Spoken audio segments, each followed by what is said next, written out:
Tonight on Newswatch, federal aid is coming to the residents of East Palestine. The 5 officers accused of killing Tyree Nichols appear in court. And in sports, both Bobcat basketball squads lock in for the business end of the season. Newswatch starts right now.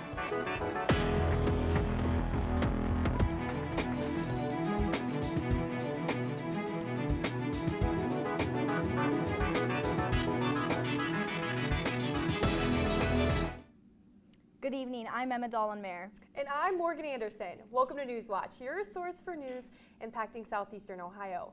A number of new developments today connected with the train derailment in East Palestine.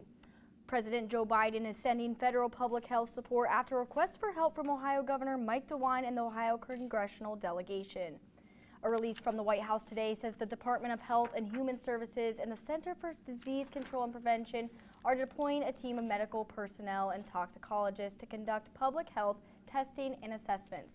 The team will support federal, state, and local officials already working to evaluate individuals who were exposed to or potentially exposed to chemicals. This federal aid comes as the chemical plume from East Palestine is expected to pass through Huntington, West Virginia today. This in a press release from Ohio Governor Mike DeWine's office. West Virginia American Water says there are no drinking water advisories in the Huntington area. New footage is being released of the Norfolk Southern train in Ohio before it derailed. The surveillance video shows visible sparks as the train rolls through Salem, Ohio just after 8 p.m. on February 3rd, nearly an hour before it jumped the tracks. Only 14 minutes earlier, the train passed through Alliance, Ohio without evident sparking. The train ultimately derailed just before 9 p.m. in East Palestine. According to a Federal Railroad Administration guide, companies have detectors along their railroads to identify problems. There are at least 2 detectors between Alliance and East Palestine, and it's unclear if the detectors were functioning at the time or if crews responded to any detections. Norfolk Southern has directed questions to the National Transportation Safety Board, which is investigating the derailment. Norfolk Southern is also facing questioning on a second train derailment, this one happening outside of Detroit yesterday. Public safety officials say about 30 of the rail cars overturned, adding there's, quote, no evidence of exposed hazardous materials. One of the train cars contained liquid chlorine, but officials say it did not overturn and was quickly removed from the scene. No injuries have been reported. We saw nice temperatures the last couple days, but I think I saw some flurries outside. Forecaster Erin Ashley joins us to tell us what's going on. Yeah, Emma, we were looking at very bitter temperatures to start out today, actually, and that's because we had a cold front that just barreled through the region, bringing us those temperatures you just saw on the screen right now. So this is yesterday. Then we had that cold front that just really pushed through the region, making things go all the way down to below freezing. It got really, really cold out there. And so if we go ahead and pull up the live radar, we can actually see what is affecting our entire area right now as we speak. To the most southern points of our viewing area is still under that flood warning because we did see a lot of rain heading throughout the night last night and into today as well. We're still seeing those snow flurries. And then as if it couldn't get any worse, guys, look at those wind chills. We're looking at wind chills all the way into the 20s over here in our viewing area. And I'll talk about my full forecast, what we can expect over the weekend, and when we might expect our next warm-up. Back to you guys at the desk. Thanks, Erin. A Hawking County man is being sentenced to 45 years for producing child pornography of minors as young as 3 years old. 37-year-old Robert Gemenhart was charged in April alongside his partner, 41-year-old Carrie Daniels. U.S. Attorney's Office for the Southern District of Ohio says more than 1,000 images and videos depicting the child abuse were found on Gemenhart's devices. Gemenhart, who is a registered sex offender from a prior Franklin County conviction, pleaded guilty to sexually exploiting a minor and possessing child pornography in September. Daniels pleaded guilty to 2 counts of sexual exploitation of a minor and possession of child pornography in October and is currently awaiting sentencing. Packs of chocolate at Target being sold for Valentine's Day are being recalled due to an allergy risk. 8-ounce bags of Favorite Day branded Valentine's milk chocolate covered caramels with non-perils are being recalled. The bags may contain tree nuts, which isn't noted on its packaging. The products are packed in stand-up pouch bags with the lot number, and they have a best date number of 07-2023, both of which are printed on the back of the bag underneath the UPC barcode. Consumers can call Target Guest Relations for a refund, but so far no illnesses have been reported. The 5 officers accusing of Tyre Nichols' murder are pleading not guilty.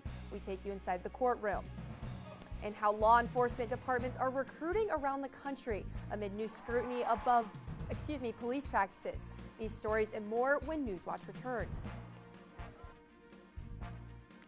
This is what we've all been waiting for after months of blood, sweat, and tears. It's finally here. Road to Dayton starts right now. We've got 9 playoff games for you this week, 8 on the girls' side, including a TVC Ohio versus Hocking matchup and 1 boys squad fighting for the right to advance. Of course, we'll have all the highlights and recaps of those games. There's only one place that you can find that. Right here, Sunday at 11 p.m. and Monday at 6 p.m. We'll see you there. And as always, we're reminding you to be heroic. The press said it's gangster rap. On back-to-back episodes of Fight the Power. People like Queen Latifah cut through the noise to demand that women have a space at the table in ways that they hadn't before. Hip-hop was taken over all over the world. When you got power, then comes responsibility. What you gonna do with it? Back-to-back episodes, Tuesday starting at 9, 8 Central on PBS and the PBS app. On Secrets of the Dead, the most significant Viking grave ever found. This is perhaps the most spectacular burial in this whole field. It doesn't just have weapons, it has all the weapons. Everything you need to be a professional warrior, and we now know that this warrior is actually a woman. Viking Warrior Queen on Secrets of the Dead. Wednesday at 10 on WOUB. The James Webb Space Telescope. Think about it as a telescope that enables us to see the hidden universe. Its mission is only beginning. We're just tapping into those abilities. Is there an Earth 2.0 out there? When you have new eyes, you discover new things. With Webb, we're discovering a new universe. It's just amazing. New eye on the universe on Nova. Wednesday at 9 on WOUB.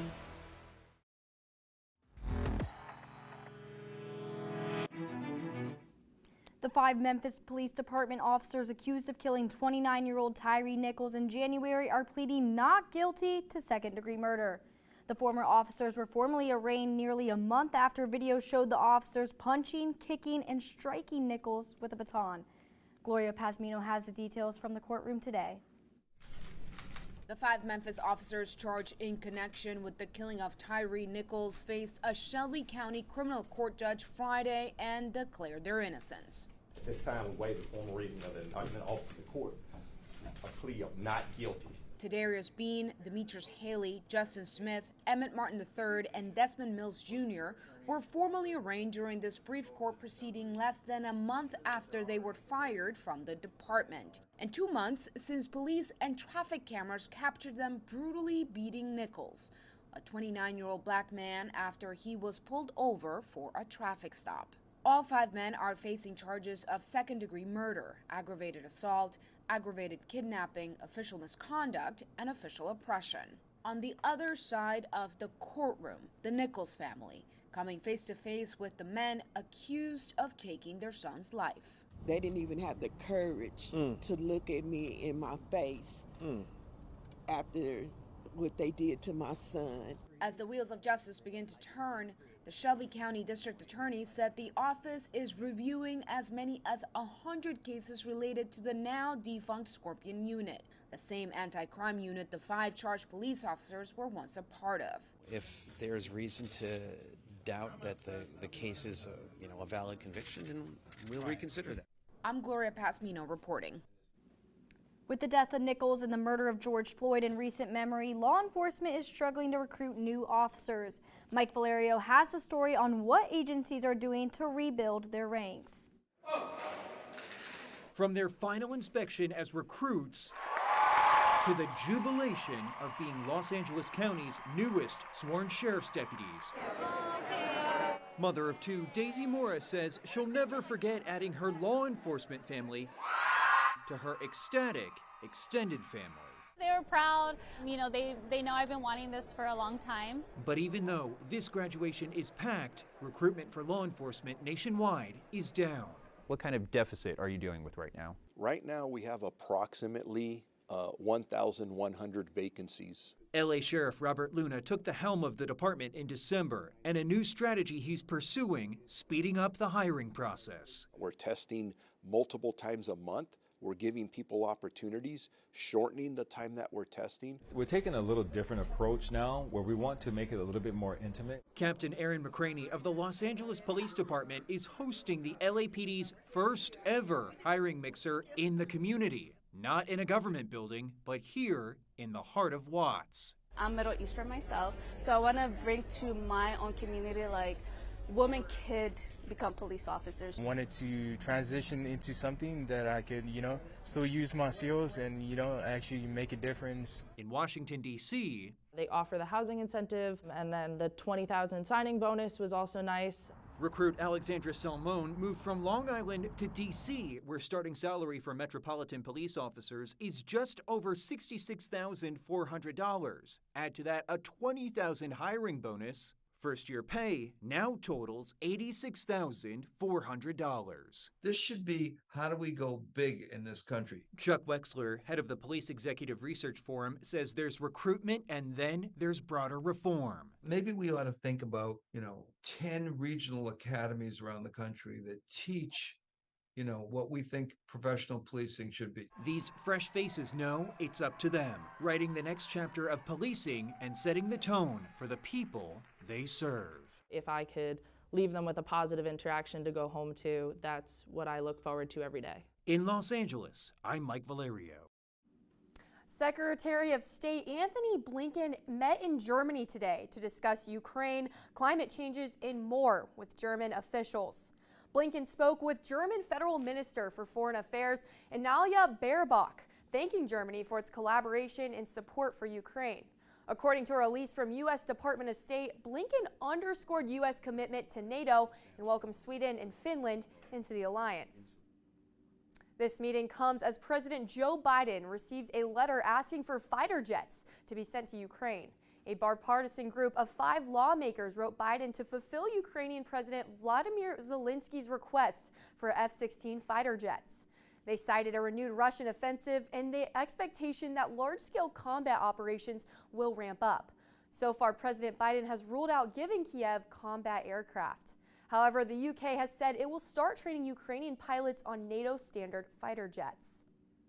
The recovery operation for the suspected Chinese spy balloon is ending, according to a U.S. military statement issued earlier today. The balloon debris has been taken to an FBI lab in Virginia for, quote, counterintelligence exploitation, quote, in order to get a better understanding of what the balloon was able to capture. U.S. officials say the balloon carried equipment capable of collecting signals intelligence and taking photos. In the meantime, all Navy and Coast Guard vessels have departed the recovery area, which was just off the coast of South Carolina. An iconic actor and action movie hero diagnosed with a rare form of dementia. That story is still ahead. And you don't need a meteorologist to tell you this, but it's cold outside. Our next warm-up and my full forecast right after the break, but be sure to check us out on social media, YouTube, Instagram, as well as Twitter. On Secrets of the Dead, the most significant Viking grave ever found. This is perhaps the most spectacular burial in this whole field. It doesn't just have weapons, it has all the weapons. Everything you need to be a professional warrior. And we now know that this warrior is actually a woman. Viking Warrior Queen on Secrets of the Dead. Wednesday at 10 on WOUB. Next time on Antiques Roadshow, antiques are the gifts that keep on giving. I think that there was a lot of effort and thought that went into this gift for your family. I don't know if she was surprised or not that I picked it up, but she varnished it and let me have it as a gift. She gave it to you? She gave it to me as a present. Gift. My mom got it for me for Christmas. Well, it was a lovely gift, and you have a great eye. It's Antiques Roadshow, next time from Cheekwood Estate and Gardens in Nashville. Monday at 8 on WOUB. They asked me to do a show in the hospital in front of a patient, and I was singing, dancing, telling my best stories. So on the way out, I said to him, I hope you get better. He said to me, you too. The Catskill Hotels were the setting for the most important era in American humor. A time when a vacation meant a trip to the mountains. Saturday at 9 on WOUB. The James Webb Space Telescope. Think about it as a telescope that enables us to see the hidden universe. Its mission is only beginning. We're just tapping into those abilities. Is there an Earth 2.0 out there? When you have new eyes, you discover new things. With Webb, we're discovering a new universe. That's just amazing. New Eye on the Universe on Nova. Wednesday at 9 on WOUB.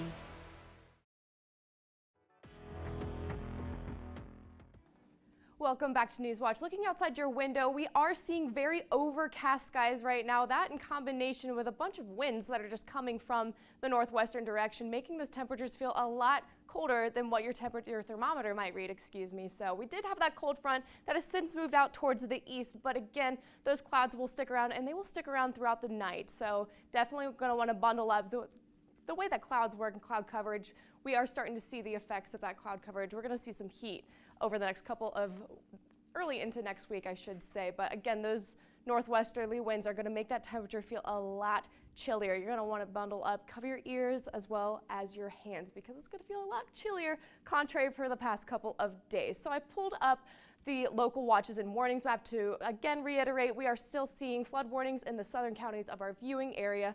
And so we are starting to see those tributaries and those smaller bodies of water. We're starting to see those are going to start to see the lesser effects of the flooding, and now that's going to flow into the bigger rivers. And so that's why we're seeing those flood warnings still in our southern counties. Expect those over the next couple of days to start to head out of the area. So if we look at Athens today, we reached a high of 39 degrees, mostly cloudy skies, and that low is really low, guys, over the past couple of days. And I apologize for the technical difficulties right now. I'll just go ahead and pull that right back up.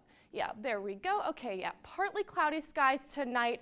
23, again, bundle up tonight. It's going to be super, super cold. Tomorrow, we're going to warm up a little bit because we're seeing some peaks of sun, but again, we're not getting too warm. It's very seasonable for this time of year, and that freezing temperature sits a little bit below freezing, but we are still going to see the effects of those winds. So bundle up tomorrow as well. So a little bit of what's happening in the skies above us right now. High pressure is going to dominate in our region, causing for those sunny skies to start to appear tomorrow.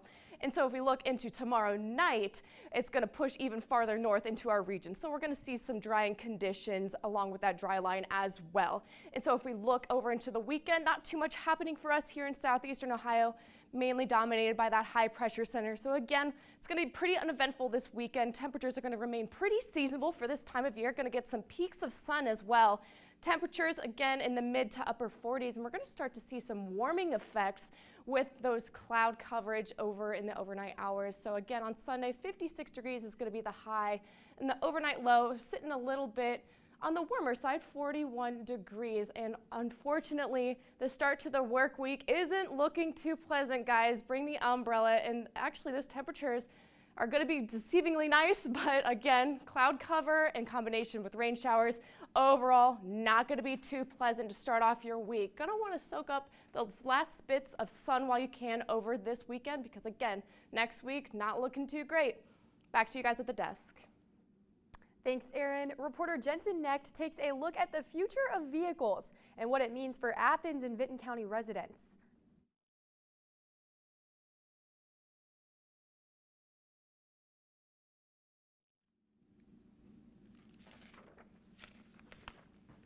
Give us one second. Jensen says, although you may see these vehicles on the road, they are currently in the testing phase and they'll have a driver present at all times. You can find that story on WOUB.org. After taking a break from acting last year, actor Bruce Willis's family shared his dementia diagnosis with the world today. Mandy Gaither has more on what struggles Willis is facing. His iconic roles have made him famous, but a decades-long career has been halted, and now Bruce Willis has been diagnosed with a rare brain disorder called frontotemporal dementia. It has a slow, insidious onset, meaning that people don't often recognize the symptoms and they don't recognize them early. Dr. Nicole Purcell with the Alzheimer's Association says those symptoms can include speech and language problems or changes in behavior and personality. The vast majority of those diagnosed with this form of dementia are between the ages of 45 and 65. Right now, there's no treatment, but Purcell says there are medications to reduce irritability or agitation and other ways to help symptoms. Speech therapy or cognitive therapy is often helpful if they're having problems functioning and engaging in their activities of daily living, the things that they do every day. Oftentimes occupational or physical therapy is helpful. Early detection is important. See a doctor if you notice issues with speech, functional problems, or personality changes. Although there's no cure, there's many things that we can do to assist patients in making decisions for themselves so that they can advocate as long as possible for themselves. For Health Minute, I'm Mandy Gaither. And coming up in sports, both Ohio basketball teams tussle with Central Michigan. And is it already that time of the year on the Diamond? All that and more after the break. Stay tuned to WOUB. Here's a look at what's coming up tonight on your public television station.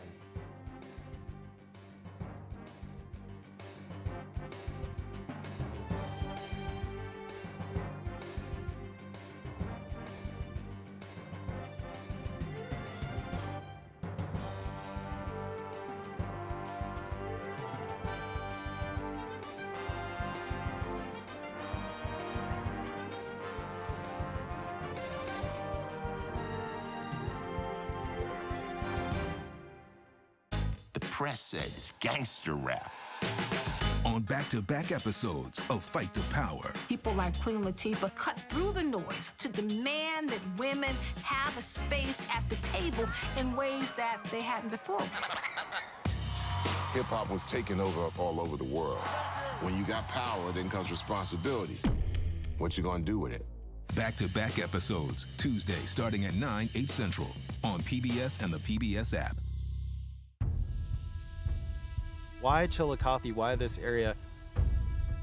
For some reason, this became a mecca for what was probably a religion, what we call Hopewell culture. We'll never know the reason that this was so important to certain people and why that developed, but it's certainly a beautiful place for it to have happened.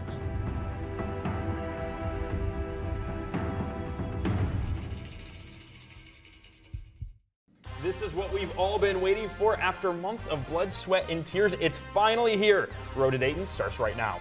We've got 9 playoff games for you this week, 8 on the girls' side, including a TVC Ohio versus Hocking matchup, and 1 boys squad fighting for the right to advance. Of course, we'll have all the highlights and recaps of those games. There's only one place that you can find that. Right here, Sunday at 11 p.m. and Monday at 6 p.m. We'll see you there. And as always, we're reminding you to be heroic. On Secrets of the Dead, the most significant Viking grave ever found. This is perhaps the most spectacular burial in this whole field. It doesn't just have weapons, it has all the weapons. Everything you need to be a professional warrior. And we now know that this warrior is actually a woman. Viking Warrior Queen on Secrets of the Dead. Wednesday at 10 on WOUB.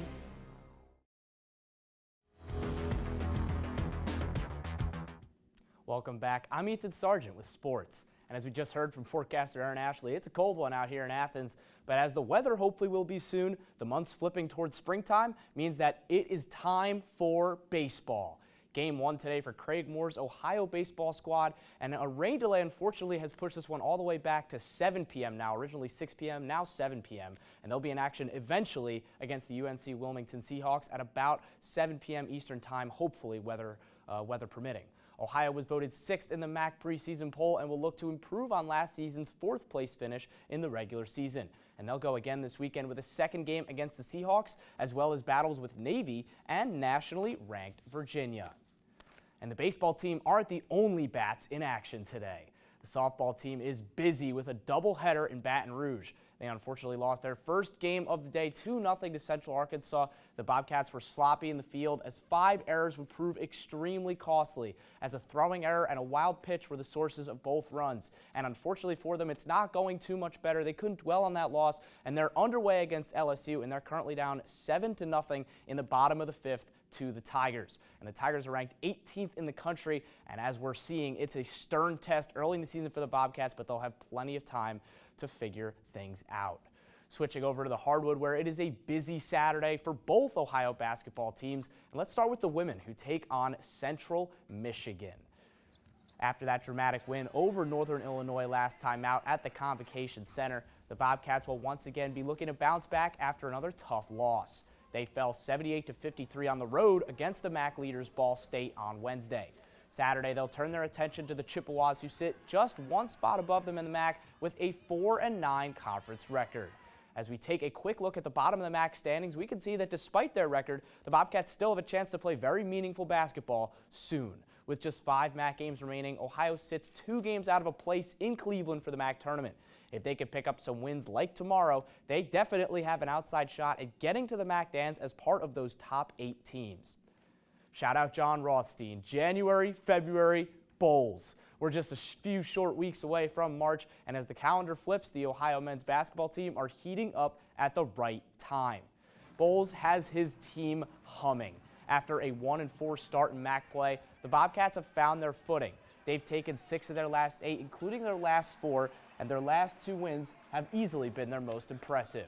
2 home dismantlings of Akron and Buffalo, 2 teams they'd lost to earlier in the season, show the growth that this team has undergone. Next up for Ohio is Central Michigan on Saturday. The Chippewas are a tough team to judge. On one hand, the Bobcats took care of them 96-68 back on January 21st and hold a 5-8 conference record with a 10-16 overall record. On the other hand, they've strung together back-to-back wins against Miami and Bowling Green. Not keen to look ahead, Ohio junior guard Jalen Hunter's been on a tear. The reigning MAC Player of the Week spoke about winning the award as well as his growing leadership role on a young team. Keeping the same routine every day. I know like the law averages are going to go my way at some point, and obviously I've just been getting some open shots and being able to knock them down. Being an older guy, somebody who's played a lot of minutes in their career, I'm looked at as for advice and other things like that, and I just want to be somebody that can instill confidence into my teammates. Last night, Athens girls basketball took home their first sectional title since 2015 with a 52-41 win. Morgan, I heard you were there. Absolutely. Emma, I know you weren't there, but I wasn't. Yeah, in the 4th quarter, it was a tight score. This was a tight game. They went 100% from the charity stripe. I mean, free throws was the name of the game. Super impressive. Well, that is super exciting, and thank you, Ethan. Now, let's take a look at our final weather with Aaron Ashley. Yeah, thank you so much, Emma. Bundle up tonight. We're looking at temperatures well below freezing. In combination with that northwesterly wind, it's gonna be a brisk one. Warming up a little bit tonight, mostly sunny skies. Again, overnight low tomorrow is still a little bit around freezing. Overall, this weekend's gonna be a little bit more seasonal, warming up a little bit on Sunday to the upper 50s, only to be cooled down by a system early into next week. That's just going to bring rain chances for the better part of the week, actually. We're looking at the highest chance for rain at 60% Wednesday, but those temperatures are, in fact, climbing. Thanks, Aaron. It seems like warmer days are just around the corner, so you might find yourself entertaining the thought of a frozen treat. Jenny's Ice Cream just announced the launch of a new flavor, a familiar taste for fans of a certain Apple TV comedy series. Biscuits with the Boss is a Ted Lasso collaboration designed to replicate the taste of homemade shortbread cookies, which the show's main character makes for his boss. The new promotional flavor will hit shelves just 13 days before the upcoming season premiere. And that does it for our broadcast this evening. Thanks for watching. For all of us here at Newswatch, I'm Emma Dollamere. And I'm Morgan Anderson. Stay tuned for the PBS NewsHour coming up next. You can find the latest news here at WOUB.org. Have a great night. Donating your old car, motorcycle, or truck helps support public television. And it may get you a pretty nice tax deduction, too. Plus, we make donating your car easy. Just call our toll-free number or visit us online.